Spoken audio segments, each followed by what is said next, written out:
to The Truth in This Art. I am your host, Rob Lee, and today I have the privilege of speaking to the MSU Bears eSport coach at Morgan State University, a mental health advocate, and the CEO and creative director of Real Talk Session Series, LLC. Please welcome Tarrin Morgan II. Welcome to the podcast. Thank you, Rob, for having me. Definitely appreciate it. You have a very extensive catalog with some great guests, so I'm just happy to be along for the ride. So thank you so much for thinking about me. Absolutely, man. I appreciate you popping on. And I mean, we're both in like temperature mode right now. It's just beards and bald heads. So that's just what's happening. Baldy gang, beard bald gang. You know the vibes. Just rub your head. So since you're also a podcaster, you're already going to know where most of these things are going. So, I mean, you know that podcasting is a performance component. So I'm going to re-ask it, and we'll start off by asking this. And it's going to sound duplicative, but could you introduce yourself and share what drew you to esports and the creative direction work that you're doing? Okay. So hello, everyone. My name is Tarrin Morgan, born and raised Neptune, New Jersey, but Baltimore has become my second home. Lived down here from 2010 to 13. During that time frame, got my first master's degree at Morgan State University. Go Bears. Higher education administration. Moved back to Jersey in 2014 for some family stuff. Sometimes you got to go back to help out. Went to work at another institution. Got my second master's degree for administrative science. And towards around 2017, 2018, that's when, due to toxic work environments, I developed mental health issues, depression, anxiety, and for a short period of time, suffered with thoughts of suicide. However, I was able to heal through NAMI and just my work and knowledge of helping students. Since 2007, I've been in emergency response for students on campus. So when it comes to mental health issues, roommate conflicts, homemade weapons, drugs, you name it, I've dealt with it. So going back to my training, I was able to identify that I was going through mental health issues. And, in the Black community, we don't believe in mental health at all. We pray about it. We work out. We don't even talk about that. We don't see therapists. We don't talk about what's going on at home. But, I wanted to break that because I understand the damage it caused. I had many people that I knew who passed by suicide. So, it was just one of those things of like, you know better, use this knowledge, apply it, and make the change that are necessary for you to thrive. So with that, that birthed my company, the Real Talk Session Series, where I was able to fuse my passions of videography and education. I've also been doing videography since 2005. So I've done plenty of weddings, commercials, stuff for Morgan State University, and stuff for Hot 97. And I had years of wondering, like, how can I fuse my passion of education and video? And me going through my mental health journey was what was able to do that. And I was able to help people who never thought about getting mental health assistance to actually think about doing it now and actually pursuing the assistance that they need and deserve. So by me sharing my story of depression and whatnot, that helped me out to get the story out there. A period of going through a financial transition, was let go from my job. So scramble mode. So that was more fuel to the fire to build my company, Real Talk Session Series. But it allowed for me to connect with entities that I never would. So I did some volunteering, going back to the community, doing stuff for the Monmouth County Cotillion, their marketing and IT stuff, working for the National Alliance of Mental Illness, New Jersey, doing mental health presentations. I did over 50 presentations in 1 year. I believe that was 2019. So that could be to different entities within consumers, mental health mental health services, professionals, anyone who needed the education. And then I landed back home at Morgan State University in January 2020. My great boss, mentor, I call him Unc in my mind, Dr. Douglas Gwynn, the director of Residence Life, he was able to get me into the department doing marketing and digital engagement. And that's where it allowed me to have the autonomy to create more. I was already in creation mode with the Real Talk Session Series. And when the pandemic hit, it was just fertile ground. Yeah. So the university at the time, many universities, they weren't allowing students to stay on campus. So we needed to engage our students virtually at a distance. Right. And that was one of the things I was tasked with. So I had a frat brother who did esports, and he was working on it through K through 12. And I was always curious, like, how do you get into that? He didn't go to school for it. He went to school for chemistry, actually. So I'm like, what's going on? How do you do this? So I'm like, okay, cool. We talked. And then he referred me to one of his partners. And I saw one of the events that he had. It was a Call of Duty HBCU Battlegrounds tournament. The very first of its kind, Morgan State University. We came in there. I put the team together in a week.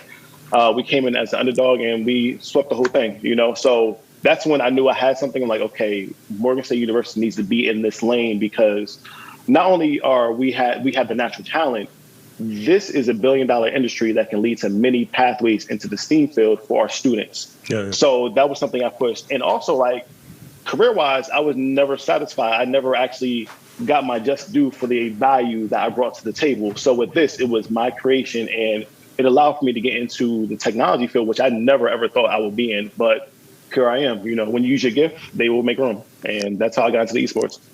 Thank you for sharing that. It's a journey. That's a story there where I think a lot of people share it. I think a lot of people, when you touch on going back because it's a lot to digest and unpack there. So going back, I want to start with some of the mental health pieces there. I think we all share that, and often we don't have the opportunity to talk about, especially males, especially Black males, what have you, that, oh, well, why are you soft, or whatever the thing is, yeah. or I remember I broke up with a girl because she said, oh, just pray on it. And I was like, yo, look, I got other battles I'm having right now. and it's just like, these are real things. But I wanted to ask this question because I think this is interesting. So often we hear this tried and untrue saying, it's business, not personal. The idea has been considered deprecated, I think. If you look at businesses, it's still their people. It's still personal. Our people are our best assets, a lot of businesses will say, while laying off a bunch of people. So describe the role of, people and empathy in your work experience. You were talking about, a previous world that was maybe toxic, and a job that was maybe toxic. And as you could probably see around us, people are leaving their jobs left and right. And it's not solely because they're not being paid what they feel like they're worth. It's like, no, this sucks here. So tell me about that role of people and empathy in the work that you've been around, or the work that you're doing currently. Well, I'm a fan of the Great Resignation. I'm not going to lie. Organizations do not function without employees. So that is more reason for you to care about what they're going through. So I know what it's like to be overworked, undervalued, underpaid, and just miserable. So with that, I wanted a different pathway. I watched my grandfather, my father, work hours on end and not be able to spend time with us because of the fact that they had to make ends meet. And at one point in time, men were the dominant bread makers. Women weren't able necessarily to make as much when it came to jobs. They weren't allowed to get bank accounts without a man. So now things are changing, definitely. So it was one of those mentalities of work until you get where you're at, and then work some more, even if you're tired. So with that, that toxic, it's not toxic. I always say it's an uninformed mentality, because that is a residual effect from slavery. So that's no longer serving us right now. So for me, I saw what that's like, and I'm like, no, I've always been someone that has looked out for people. I'm an educator, so obviously I like to give. And with education, necessarily don't get back in value, from your superiors, but your students, they understand what you do, they appreciate you. So for me, I just really wanted to change that culture within workplaces and anyone associated with me, because I feel like that I'm not a religious person, but I'm very spiritual. I feel that if you put out something positive, something good, it will come back to you tenfold. And for me, I always want to leave any place, person, thing that I've touched in a way better position before I came. So that's always been my mission. If I see something where a person could develop and they're open to developing, that's the key right there, them being open to it, because you can't force someone to do something. You bring it to the water, can't make them drink. So for me, I just really had to understand myself first, building that self-awareness. So getting that emotional intelligence, because where I came from, I didn't have positive male role models. We weren't taking care of our mental health. We weren't taking care of our emotional health. We did 9 to 5, sit on the couch, and that was it. You know what I mean? So for me, I'm like, if I want something different, I can't keep doing the same thing. So that allowed for me to evolve into the person I need to be in order to be in the position I'm in now. And I see that it worked for me, and I know it could work for other people, but they might not necessarily have that guidance. Yeah. So that's always been something I've been big on, like understanding people's situations and what they're going through. Sometimes you may have all the tools you need right in front of your face, but you may not know how to use those tools. So that's the thing. I always like to see what a person's situation is, and then, okay, this is how we can remove you to move forward. But again, it has to come to them being open to creating change that will allow for them to thrive within life, you know? So I'm very big on building people's emotional intelligence. Something now I'm working on is decency quotient. So, which means being a decent human being. There's different ways you can do that, you know? So that's been something, you know, really just pushing people to understand the value of what they bring to the table, using their gifts to open up room for them, because we're taught, go to college, go to school, and that's how you'll be successful. No, that's not the case. You have to actually show you care about people. That's how they thrive. Put them onto positions, you know, speak about people in rooms that they're not in a positive manner, you know, to push them forward. So for me, I do what I do because of what I've been through, you know, like I always go back to Jay-Z all the time. I'm a Jay-Z fan, listen to my podcast. Hov did that, so hopefully you got to go through that. That's the main thing. You know, I want you to learn the easy way instead of learning from the hard way of life. So that's why I'm very big on the whole, it's not business, not personal stuff. Like, no, it's all intertwined. You know, you want my extra time? Yeah. Absolutely. And I think that's something that's lost a lot of the times, that, you know, people are taken out of the equation. While, you know, as much as we want to automate things, as much as we want to do more with less, it still requires manual input, and people are humans, and we break down. We break down physically, we break down emotionally, we break down mentally, and especially if we're not paying attention to it. And sometimes we take on a lot, and that hustle mentality of go, you know, this, what do they call it? The hustle entrepreneur, you know, the Lyft driver, the Uber driver, all of that different stuff. That thing is fostered. It's always go. I'm self-motivated in that way. You'll hear things from these people who are in these positions, and usually they look like you and me, and it's like, but you're not saying this, you know what I mean? It's like, these aren't your words. Like, if I can find the easier way to do something, why should I work in that way? But we keep pushing this idea out there. And if you're not working 80 hours a week and your leg isn't falling off, then you're lazy POS, you know, and it's pushing this country. So, and especially in our age group, because I'm in my 30s. So I would imagine, like, you know, it's like people who are younger, especially that college age, that they're running into it. You know, I've heard things like people, I know a lot of educators, art educators and so on. I've heard things. So in it, what would you say are maybe some things that you use to determine your limits, and maybe some things you would suggest people to look out for before it gets too late? Because you know what we do, especially Black men, we'll hold on to it, and then you're like, all right, there's a little steam that came up, there's a little bit more steam, and it's like, oh, wow, I didn't realize I broke that door. So how does one determine, and what would you say somebody should look for when they're trying to determine their limits, when they need to really take that time for themselves? And just go back real quick, the whole hustle mentality, like, that is a very damaging thing. Yes. But I believe in hustle smarter, not harder. So with me, I have multiple things that I do. I'm probably doing like 5 or 6 things, different things outside of the Esports Real Talk Session Series. But it's more so about, you don't have to knock out a task at one time. I'm more so of a person who is big on time management. So I have a rule of 3 things. So if I sit down at my desk, I'm going to knock out 3 tasks, and then I'm free to do whatever I need to do. I come back. If I want to do more, 3 things, I'm good. And for me, I had to develop that self-awareness. So it comes back to knowing who you are. A lot of people don't realize that when you're stressed and you're not handling that stress appropriately, that it manifests physically within your body. So that's something that I had to learn for myself. When I know that I'm approaching my limit, my shoulders get a little tight, my back, my left shoulder starts to ache a little bit. And I'm like, okay, Tarrin, you need to calm down, you know, sit down, do something really. If I'm starting to feel anxiety, you know, some people don't know how to identify anxiety. Anxiety is sometimes when your stomach feels weird, you know, you didn't eat anything, you know, might not like someone intolerant, you know, but if it's feeling weird because you're thinking about something, that's anxiety right there. So just all those things, thinking about that. Or if I'm working and I can't keep my concentration, I take a brain break. Like, I'm not forcing myself to go overdrive, because it's like a car with oil. If you don't change your oil, your car is going to get messed up very bad. So it's one of those things of pouring into yourself, because I'm a big believer that you should never be pouring from your cup. You should be pouring from your overflow in your cup. Always keep your cup reserved before you pour into other people. So that's just some things that I do to determine my limits when it comes to like my capacity.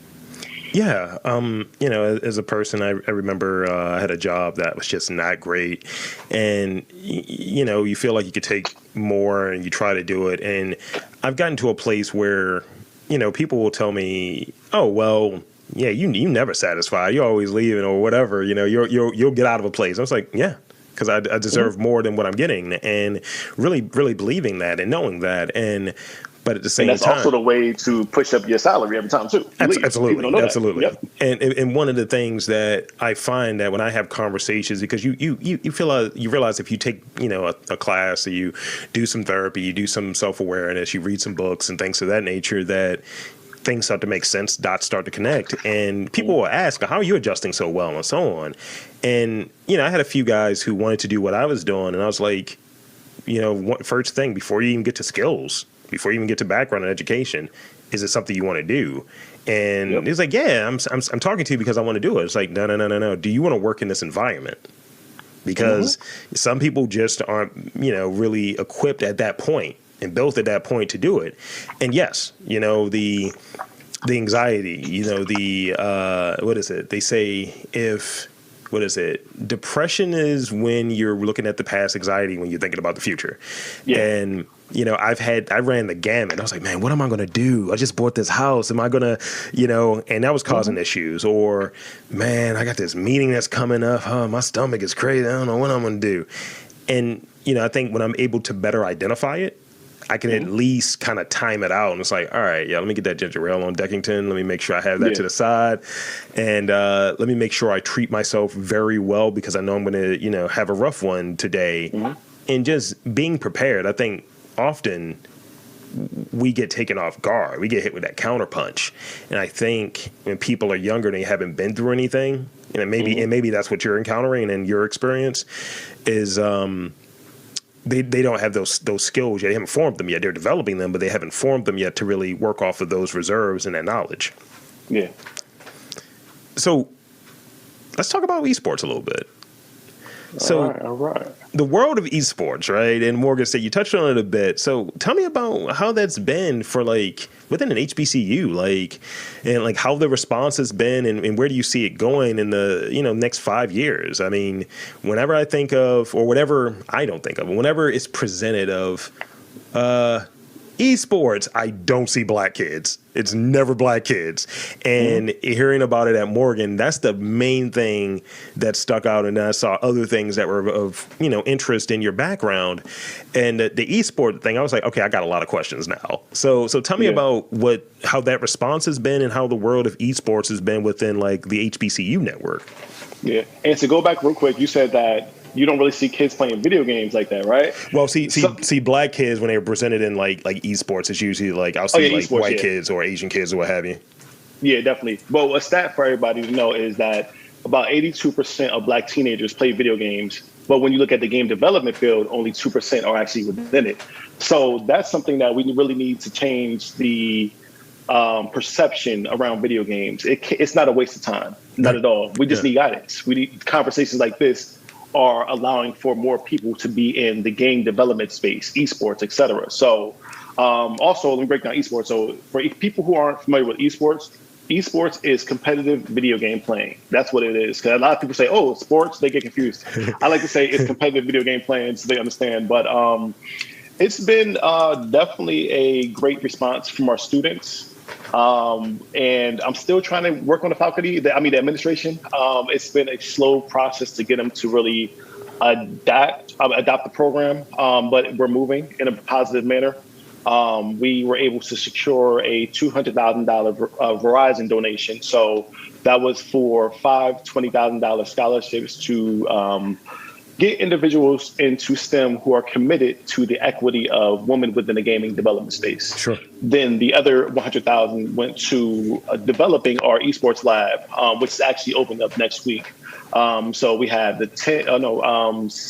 total of 20 gaming computers. Everything you can think about we need is there. So we have the equipment side of things there. We won the inaugural MEAC championship for Splitgate last semester. We got a little beef going with Howard, Howard was coming back for you, So we've been playing within the MEAC. So as of right now, there's about 5 or 6 schools within the MEAC that are active that have esports programs. So outside of Morgan, I am the corporate chair and marketing person for the MEAC conference, which is the Mid-Eastern Atlantic Conference. So we're building out all these schools, not just Morgan State University. So it's something where it's moving. It's not moving fast enough because, again, we have to change the perception around video games. The older generations, they just don't get it. Yeah. But, our students, our kids, they're playing video games nonstop, so there's many educational benefits. And for me, when I see esports go the next 5 years, it's going to blow up. We are actually having an incubation lab built in. And my focus on that is going to be augmented reality, virtual reality, and metaverse development. So a lot of digital transformation because this world is going digital. You look at NFTs, where you have highlights from games like LeBron James dunking on somebody. You can own that.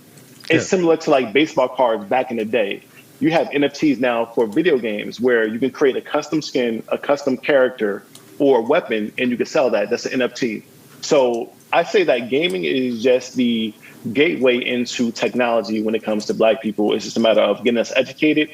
And there are many equitable opportunities that are being presented to us. Now it's like putting people in these opportunities and just changing their mindset about video games, because it literally can be a generational change maker for you. Yeah, absolutely. I see it, and it's great to hear. I can't wait until one of those cool like Morgan Esports jerseys pop up. I don't know if it's going to be digital. It might be an NFT as a jersey or something, but it's just we have the jerseys, but we got to keep on the low right now. We got sponsors on the low. Just saying. So that's coming out. So the lab is opening next week? Next week. And then I'm also working on developing some camps for the future. So that's going to be put out there. We'll be contacting the Baltimore mayor's office to put everything out there, all the local high schools, all that good stuff. But that's phase 1, I would say, of what we're doing here. My dream is to build an arena here. Yeah. You have some places who have arenas that are just beautiful, huge spaces for esports. That'd be fun. So, we're going to get there eventually, but right now I just got to get them on board with okay, we need a budget. That's what we need, So I got 2 more questions, real questions, and then I have my rapid fire one. So I'm going to hit you with this one. So obstacles, right? And as macro as you can think about it. Tell me about obstacles. How do you approach them? And what is one obstacle that's been very impactful in your career, whether it be in a this was a lesson. This was, where I had to pivot in my career. Just tell me about obstacles. For me, I look at obstacles as kind of like playing video games. You have to get through these obstacles in order to level up. So I don't necessarily run from obstacles like I did in the past. I look at them as opportunities to become a better version of myself. And for me, I think the biggest obstacle that I had to learn in life and just career, I learned in life first, then it translated into my career, was to advocate for myself. Yeah. Oftentimes you think that you could put in so much work, you can love somebody as much as you want to, that it's going to come back to you equally, or if not more. That's not the case at all. You have to love yourself. You have to advocate for yourself, believe in the work that you're putting in for yourself, not because you think your boss is going to give you a promotion. It's got to be something that you enjoy. Like nowadays, if it's something I don't enjoy, I'm not doing it. I even tell my boss, no, I'm not doing that. It's a waste of my resources, a waste of your time. Get someone else. So I can do that now because I have the results to say that the things that I touch, it turns to gold. Why are you giving me something that's not my skill set? It's something that I don't thrive in, So it's one of the things of, you have to get to that point. You have to be that good to break the rules. And I'm not saying it's from like a conceited or arrogant place, but it's one of those things of, once you're able to know your value, what you bring to the table, you must then advocate for yourself and be unrelentless with the receipts. Because a lot of people come from a place of ego and emotion when they're coming to resolving conflict or trying to get what they want. No, you have to come up with that data. This is what I did between this period of time. This is the funding that I brought in. These are the membership numbers that I've done, the social media following that I grew. Here's my impact, since that's the term that people want to throw around. Impact. Yeah. And, I think that often, at least, going through there, we're not told to advocate for ourselves. We get what we deserve. And then really, we're always getting the short end of the stick. Be happy you have a job. Yeah. And, once you get out of that mindset, and I'm out of that mindset as well, because like I'm a large black man, I'm 6'4" and 300 pounds. So it's like, yes, I ain't doing that. It's like, oh shit, and this bear is yelling at me. Exactly. I'm 6'1", 225, so I understand. So it's one of those things where I had to do, and I'm a relatively aggressive individual in real life, so I have to play I'll sit down. I'll still say my same point, but I'll sit down so it feels like, it's disarming, because when you're around certain people, especially in the higher ed spaces I'm in, because I'm also in higher ed, they're kind of opposite. It's mostly white women that I've worked for. So, once you get a few reviews of you advocating for yourself, then it's deemed as threatening. You have to maybe modify the approach, but still have the same zest and the same desire there. So I with a smile on my face, sitting down, it's like, I'm not doing that. But here's who you should have do it. I'll give them a counter offer versus just purely rejecting it. It's like, you got to find how to still get what you want, but do it in a way that, because people have their egos. A lot of people have that. I think you were touching on it, that low EQ. And it's just like, okay, I don't have to have it. I'm going to outplay you on this one. Yep, definitely. So this is the last real question I have, and I want to get this take. Tell me about some of the lessons you've learned at Morgan, whether in a student role, in a support role, in a coaching role, that you don't think you would have learned elsewhere. Like, what is that Morgan knowledge that you got? And like, oh yeah, they don't put that in the handbooks. They don't put that in the textbooks. Ooh. So when I first got to Morgan, right? I went to a PWI. So that's a predominantly white institution for those who aren't familiar. I come from a very eclectic family. When you come to our family unions, it look like the United Nations. So fair enough. That's where I come from. So necessarily, Black education wasn't presented to me. For the longest, I did not know what Juneteenth was. I was caping for Abraham Lincoln because I thought he was the man because he had released the slaves. I didn't know that. It took me a while. But it's funny. That's stuff we're not told, right?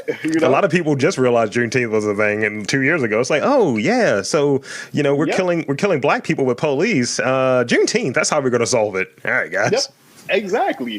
So I always say that Morgan State University was the birth of my Blackness because everything was unapologetically Black, which I loved because I never was exposed to that. I was from the hood, but we had a lot of white teachers in there. It was very mixed and whatnot, and my parents kept me from those different elements. But coming to Morgan, it was just like a release. And then when I moved back to Jersey for a short period of time to another PWI, it really gave me that aha, okay, this is how the world works and this is how we're viewed. Yeah. So that was something that Morgan taught me, and that was something that I'm grateful for because I never had that experience back home. I always say that you can only think to which the level you're exposed. Get outside of your hometown and go out of state. I will give that advice to every single person because it's valuable knowledge and experience that you will not get back home. So Morgan definitely just helped me to be where I'm at now and where I'm going to be in the future. That's great. All right. Got 5 questions for you. They're going to be quick ones. They're going to be quick ones. You don't have these, just so you know. All right, cool. So these are rapid fire. Somebody call them random fire. What is the hashtag that best describes you?